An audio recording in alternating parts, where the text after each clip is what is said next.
اللہ اکبر اللہ اکبر وللہ الحمد اللہ اکبر اللہ اکبر اللہ اکبر نحمده ونصلي على رسوله الكريم اما بعد فاعوذ بالله من الشيطان الرجيم بسم اللہ الرحمن الرحیم۔ آپ سب کو نیا سال مبارک ہو۔ کیوں اتنے خوف زدہ ہیں؟ کیا نئے سال کی مبارک نہیں دی جا سکتی؟ مبارک کا مطلب ہے کہ اللہ تعالیٰ آپ کے لیے یہ سال برکتوں والا کرے، آپ اس سال میں بہت اچھے اچھے کام کریں، خوب نیکیاں کمائیں، اللہ کے قریب ہوں۔ مبارک دینا جو ہے نئے سال کی، اس میں کوئی قباحت نہیں ہے، کیونکہ یہ تو ایک دعا ہے۔ اور اس موقع پر اس لیے کہ ہم عملاً عیسوی سال استعمال کرتے ہیں یا ہم اپنی تاریخ عیسوی سال کے اعتبار سے گنتے ہیں یا اوقات اور مہینوں کا حساب کرتے ہیں، تو جب ایک چیز ہمارے استعمال میں ہے ہی تو پھر اس اعتبار سے خاص دعا کرنا، خاص نیکی کے کاموں کے ہدف مقرر کرنا، اس میں کوئی قباحت نہیں ہے۔ ایک اور بات یہ ہے کہ سورج اور چاند دونوں اللہ کی نشانیوں میں سے ہیں، دونوں ہی اللہ تعالیٰ نے بنائے ہیں۔ ہجری کیلنڈر چاند کے اعتبار سے ہے، چاند اللہ کی تخلیق ہے، اور عیسوی کیلنڈر سورج کے اعتبار سے ہے، تو سورج اللہ کی تخلیق ہے۔ ہاں، ہم ہجری کیلنڈر کو عیسوی کیلنڈر پر ترجیح اس لیے دیتے ہیں کہ نبی صلی اللہ علیہ وسلم نے اس کو استعمال کیا، اس لیے اس کی فضیلت اور فوقیت ہے، اس کا استعمال کرنا بہتر ہے۔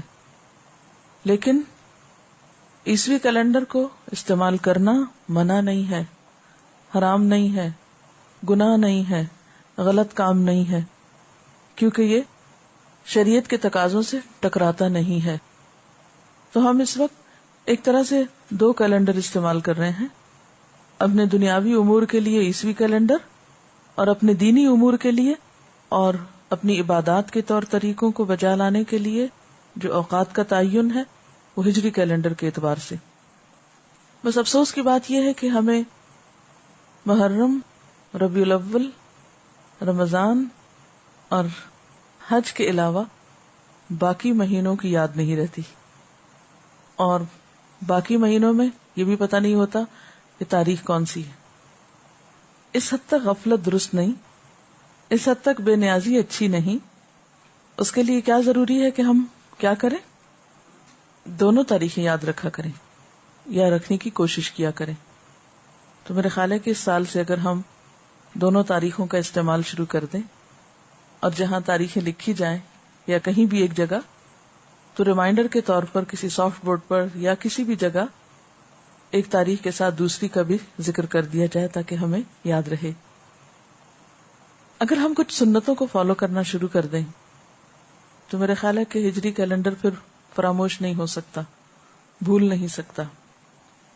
مثلا نبی صلی اللہ علیہ وسلم ایام 20 کے روزے رکھا کرتے تھے، یعنی ہر مہینے کے 3 چمکدار راتوں کے جو دن ہوتے ہیں اگلے، وہ ایام 20 کہلاتے ہیں، 13، 14 اور 15۔ تو اگر ہم اس سنت پر عمل کرنے لگے تو انشاءاللہ ہمیں ہجری کیلنڈر جو ہے وہ بھولے گا نہیں۔ وقت کا جو تعین ہے وہ رات، دن اور سورج چاند کے اعتبار سے ہوتا ہے، اور ان چیزوں کو اللہ تعالیٰ کی نشانیاں قرار دیا گیا ہے کہ یہ اللہ کی نشانیوں میں سے ہے۔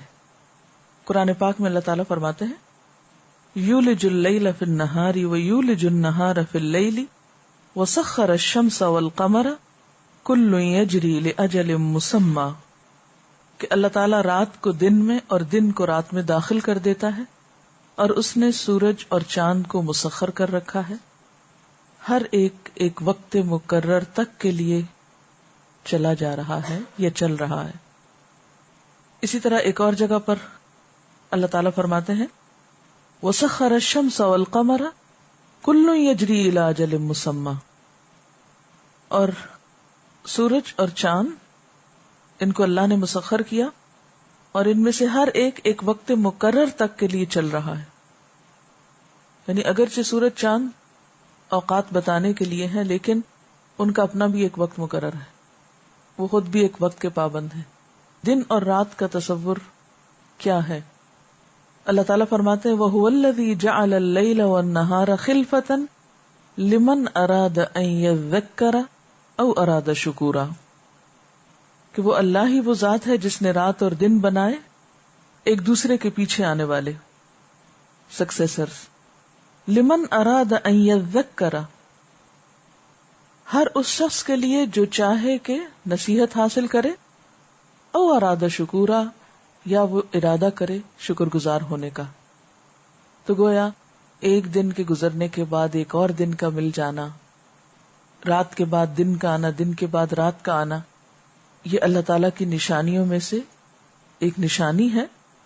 اور پھر ان میں ایک بہت بڑا سبق ہے لمن اراد ان یذکر، اور دوسرا یہ کہ شکر گزاری کا مقام ہے کہ ہر روز جب ہمیں ایک نیا دن ملے اور زندگی میں ایک سال کے بعد ایک اور سال کا اضافہ ہو، تو ہمیں اس موقع پر اللہ تعالی کا ذکر بھی کرنا چاہیے اور اس کا شکر بھی بجا لانا چاہیے۔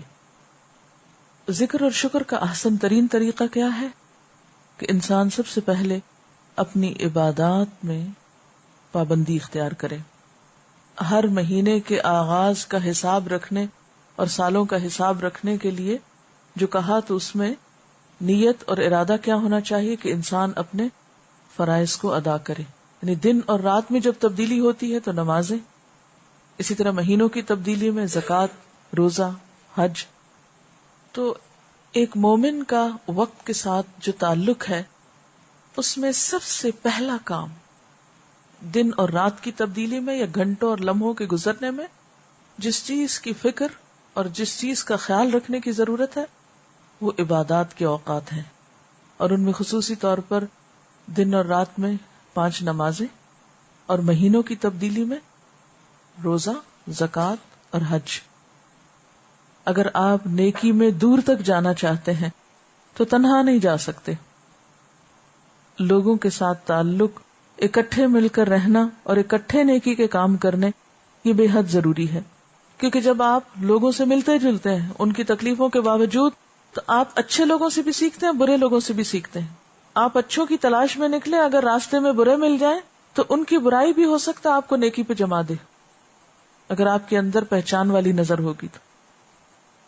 پھر آپ نکلیں اور حرکت کریں لوگوں کی مدد کے لیے۔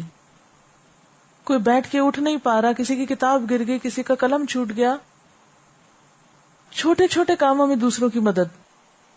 اپنی شخصیت کو ہر دم، ہر لمحہ خدمت کے لیے تیار رکھیں، کہ چھوٹی چھوٹی چیزوں میں راہ چلتے کسی نہ کسی کی کچھ نہ کچھ مدد، یعنی گھر میں کچھ ہے تو وہاں سے دے دیا، پیسوں سے مدد کر دی، سفارش کر دی جا کے کہ یہ شخص اس چیز کا ضرورت مند ہے، اس کی مدد کر دو۔ کہ من نفس عن مؤمن کربتا من کرب الدنیا نفس اللہ عنہ کربتا من کرب یوم القیامہ، جس نے کسی مومن سے دنیا کی مصیبتوں میں سے کوئی مصیبت ہٹا دی، اللہ تعالیٰ اس کی قیامت کی تکلیفوں میں سے کوئی تکلیف ہٹا دے گا۔ اور پھر من کان فی حاجت اخیہ کان اللہ فی حاجتہ، جو اپنے بھائی کی حاجت میں ہوتا ہے، اس کی ضرورت پوری کرتا ہے، اللہ اس کی ضرورت پوری کر دیتا ہے۔ اور لوگوں کی ضروریات پوری کرنے کے لیے دل کی وسعت بڑی ضروری ہے، کہ آپ کا دل بڑا ہو، اور یہ ضروریات صرف ان لوگوں کی پوری نہ کی جائیں جو آپ کے آس پاس ہیں، جو آپ کو اچھے لگتے، کوئی بھی ہو، اس سے کوئی فرق نہیں پڑتا کہ وہ کون ہے۔ کیوں؟ اس لیے کہ آپ کسی شخصیت کی مدد تو نہیں کر رہے، کسی نام کی مدد تو نہیں کر رہے، آپ کس کی مدد کر رہے ہیں؟ اللہ کے نام پر کر رہے ہیں۔ اس سے کیا فرق پڑتا ہے کہ وہ لینے والا کون ہے؟ ایک بہت ہی خوبصورت حدیث ہے، طبرانی نے اس کو اپنی اوسط میں روایت کیا ہے، اور حاکم نے کہا ہے کہ صحیح الاسناد ہے، بہت ہی خوبصورت۔ نبی صلی اللہ علیہ وسلم نے فرمایا وَلَأَن يَمْشِي أَحَدُكُمْ مَعَ أَخِيهِ فِي قَضَاءِ حَاجَتِهِ، تم میں سے کوئی شخص اپنے بھائی کے ساتھ اس کی ضرورت پوری کرنے کے لیے چلے، یعنی کسی کی مدد کے لیے جب تم میں سے کوئی نکلتا ہے واشار باصبعیہ، اور آپ نے اپنی 2 انگلیوں کے ساتھ اشارہ کر کے سمجھایا کہ اس کا یہ عمل افضل ہے، بہتر ہے، من ان یعتکف فی مسجدی ھذا شہرین، میری اس مسجد یعنی مسجد نبوی میں 2 مہینے اعتکاف میں بیٹھنے سے زیادہ افضل ہے اجر کے اعتبار سے۔ تو یہ ہے وقت کا استعمال۔